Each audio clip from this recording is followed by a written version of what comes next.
अस्सलामुअलैकुम। क्या हाल हैं आप सबके? उम्मीद है सब खैर खैरियत से होंगे। अल्लाह ताला हमेशा हम सब को अपने हिफ्ज़ व अमान में रखें, आमीन सुम्मा आमीन। ये जनाब रात 11 बजे का वक्त है और कल परसों की ये वीडियो है जब मेरे हस्बैंड साहब तशरीफ़ लाए तो साथ ये जनाब खजूरें, आधी पक्की आधी कच्ची खजूरें इन्हें कोई दे गया था। आजकल खजूरों का सीज़न है तो जो इनके पास पेशेंट आते हैं अक्सर वो जब ये सीज़न आता है तो वो खजूरें इनके लिए ले आते हैं और जनाब जिनको फ़ायदा भी पहुंचता है इनसे, यानी इनकी मेडिसिन वगैरह से आराम आ जाता है। खैर जनाब ये लाए थे और इनको फ्रिज में ही रखना पड़ना था। अगर बाहर छोड़ती तो ये पता नहीं पकती तो है नहीं, गलना शुरू कर देती हैं। खजूरों को एक ख़ास किस्म के तरीके से पकाते होंगे। खैर जनाब मैं इसको डाल रही हूँ थैले के अंदर और सोचा इसको फ्रिज में ले जाकर रख देती हूँ और कुछ अरसा ये चल जाएंगी, बल्कि बहुत ज़्यादा अरसा ये चल जाएंगी और आराम आराम से बंदा खाता रहेगा। टेस्टी खजूरें थी, मीठी थी, मज़े की थी। जो पकी हुई थी वो तो मज़े की थी, लेकिन जो कच्ची थी उनमें कड़वाहट थी और जनाब जो पकी थी वो मीठी थी। मैंने कहा अल्लाह ताला की कुदरत देखे कि जो चीज़ पक जाती है कड़वी भी मीठी हो जाती है। बस जनाब वही बात है कि अल्लाह ताला की हिकमत क्या है किसी चीज़ में, क्या अल्लाह ताला का निज़ाम है, क्या कुछ है कि जो है ना खजूर भी आधी कड़वी और आधी मीठी और यही पकी हुई खजूर पूरी की पूरी मीठी। खैर जनाब डाल रही हूँ। पहले सियानी बन के मैंने जनाब मुट्ठियों से डालने की कोशिश की है, लेकिन वो तो मुझे साल लग जाता और हस्बैंड साहब फ्रेश होकर भी आ जाते। अभी उनको खाना भी देना है और किचन में हमने जो रात के खाना शाना खाया उसके बर्तन शर्तन भी पड़े हुए हैं, वो भी धोने थे। तो सोचा इसको फटाफट डालूं, कुछ इधर उधर बिखेरी भी हैं मैंने डालते हुए। खैर जनाब खाली हो गया और इसको रखते हैं दरवाज़े के पास, आते जाते कोई ले जाएगा और इसको उठा के चलती हूँ किचन में। फ्रिज मेरे में आजकल सब्ज़ियाँ वगैरह की किल्लत ही हुई हुई है, कोई ख़ास चीज़ मैंने ली नहीं। शमीसी से जो माल्टे लिए थे वो पड़े हुए थे और थोड़े से टमाटर हैं। खैर जनाब इनको रख दिया फ्रिज के अंदर और भिंडी गोश्त मैंने बनाया था वो हस्बैंड साहब के लिए निकाल रही हूँ और जनाब रोटी बना के दिखाऊंगी अपने रोटी मेकर में। मेरी किसी दोस्त ने पूछा था कि ये जो आपका रोटी मेकर है ये कैसा काम करता है और कैसे रोटी बनाता है, तो आज मैंने कहा उनके क्वेश्चन का आंसर भी मिल जाएगा, वो देख भी लेंगी अगर वो मेरी रेगुलर व्यूअर हैं तो। खैर जनाब इसको ऑन करते हैं और ऑन करने के बाद 2 मिनट लगते हैं इसको गर्म होने पे। इसके ऊपर नीचे जो है वो हीटिंग की ग्रिल है जिसकी वजह से इसको पलटना नहीं पड़ता रोटी को और आराम से ये दोनों तरफ से बहुत अच्छी सिक जाती है। बस एक काम करना होता है कि रोटी बेल कर इसके ऊपर चाकू से या छुरी से थोड़े से टक लगाने पड़ते हैं। टक लगाने की वजह यह है कि रोटी दरमियान से फूलती है तो ऊपर वाली ग्रिल से टच करती है और वहाँ से फिर वो जल जाती है। तो उसी से बचाने के लिए जो है मैंने इसके ऊपर टक लगा दिए हैं। शुरू में तो नहीं लगाती थी, ऐसे ही रख देती थी तो ऊपर से जल जाती थी, लेकिन जब से ये लगाने शुरू किया तो फूलती तो है नहीं, हवा अंदर भरती नहीं है और जिसकी वजह से ये कोलैप्स हो जाती है और परफेक्ट रोटी तब बनकर तैयार हो जाती है। वाकई नान रोटी सब इसमें बहुत बहुत अच्छे बनते हैं। अगर कोई लेना चाहता है तो ये बुरी चीज़ नहीं है, बहुत अच्छी चीज़ है। जो एक और रोटी मेकर आता है उसके नीचे सिर्फ लगा होता है हीटिंग जो पैनल होता है या हीटिंग ग्रिल होती है, तो वो सिर्फ नीचे वाली साइड से रोटी पकाता है।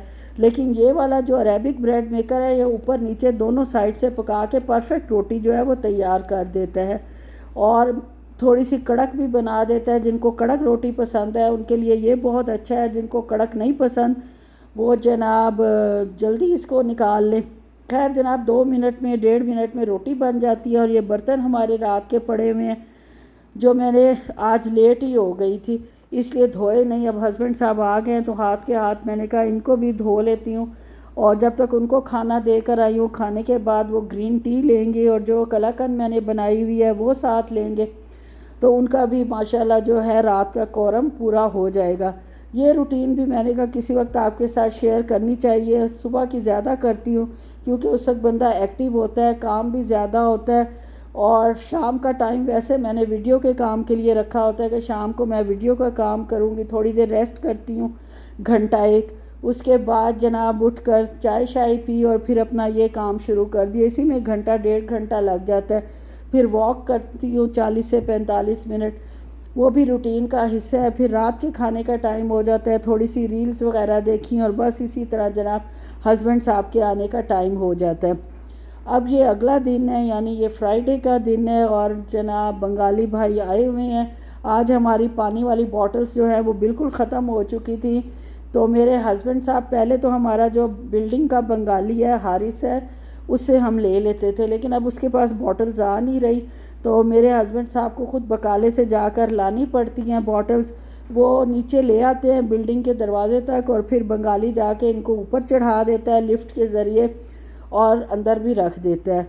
होता तो ये हेक्टिक है काफ़ी, लेकिन मसला ये है कि पानी के बगैर भी गुजारा नहीं। और सऊदीया में तो बॉटल पानी ही आप पी सकते हैं, दूसरा पानी तो इस काबिल नहीं होता कि उसको पिया जाए।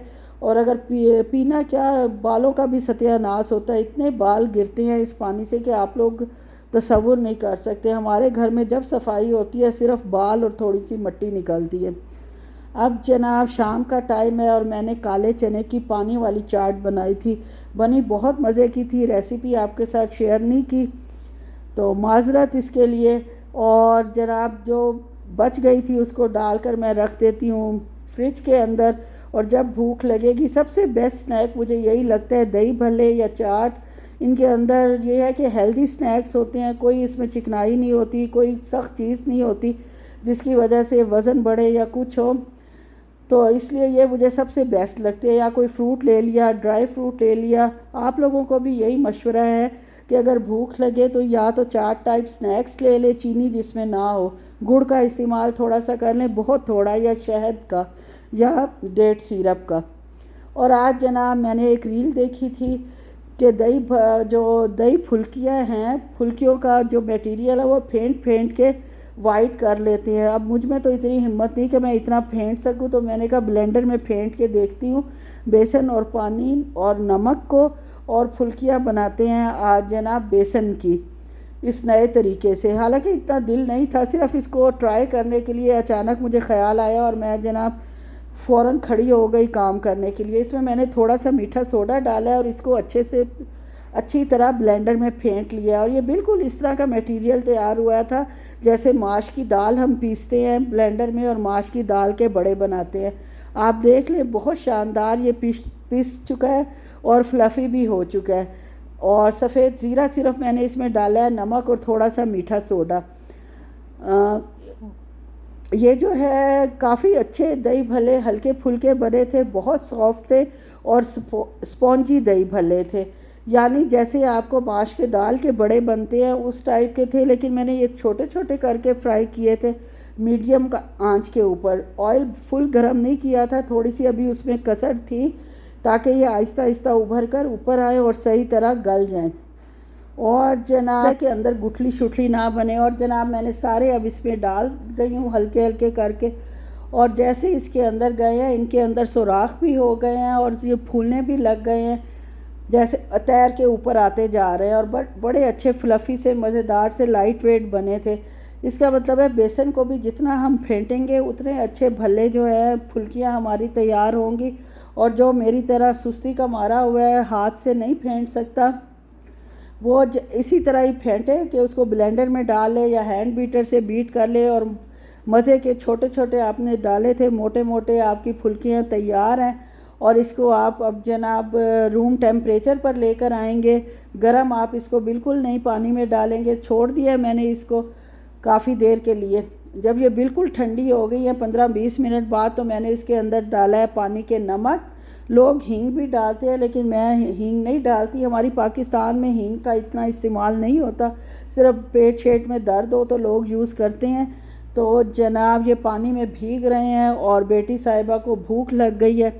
फ्राइडे वाले दिन दोपहर को मैंने कप्सा मंगवाया था बाज़ार से और आप लोगों के साथ शेयर नहीं किया, इसलिए कि जिस वक्त सबको भूख लगी है उस वक्त जब टाइम ही नहीं इन लोगों ने दिया कि मैं कैमरा फ़िक्स करती।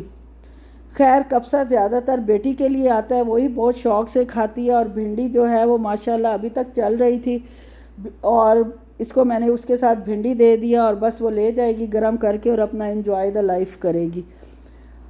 आप जनाब मैंने आपको भल्ले दिखा दिए हैं, खोल कर भी पता नहीं नज़र आया किसी को कि नहीं। खैर मेरी बात पे भी कुछ लोग तो एतबार करेंगे ही सही कि वाकई बहुत मज़े के और अच्छे फुल्कियाँ बनी हैं। भले बार बार मुंह से निकल रहा है क्योंकि बनाया जो उस तरीके से है। इसको स्क्वीज़ कर लेते हैं। लबन में मैं आजकल तैयार कर रही हूँ क्योंकि लबन ज़रा इजी होता है, गुठलियाँ शुटलियाँ होती नहीं, स्मूथ होती है और आराम से आप इसमें डाल लेते हो। चीनी डालेंगे इसके अंदर, दही के अंदर, जो पहले डालनी चाहिए थी लेकिन मेरी अफरा तफरी की वजह से वो मैं डालना भूल गई। चीनी और नमक थोड़ा सा डाला था। उसके बाद ग्रीन चटनी और चाट मसाला, ये भी बड़े वैसे स्पेशल किस्म का चाट मसाला है। ये मैं खुला लाई थी पाकिस्तान से, मेट्रो से, फ़र्स्ट टाइम ही लिया था। लेकिन यार ये बिल्कुल वही चाट मसाला है जो रेडियों पर मिलता है, ठेलों पर मिलता है और हम चटखारे ले लेकर चीज़ें खाते हैं इस चाट मसाले की वजह से। और जनाब सुरख मिर्च डाली है, काला नमक डाला है और जो मेरी चटनी ख़त्म हो चुकी थी खट्टी मीठी, उसको भर लेते हैं फ़नल के साथ। और अंदाज़ा मुझे हो नहीं रहा था कि कितनी डालनी है, खैर ज़्यादा भी डल गई है इसमें काफ़ी।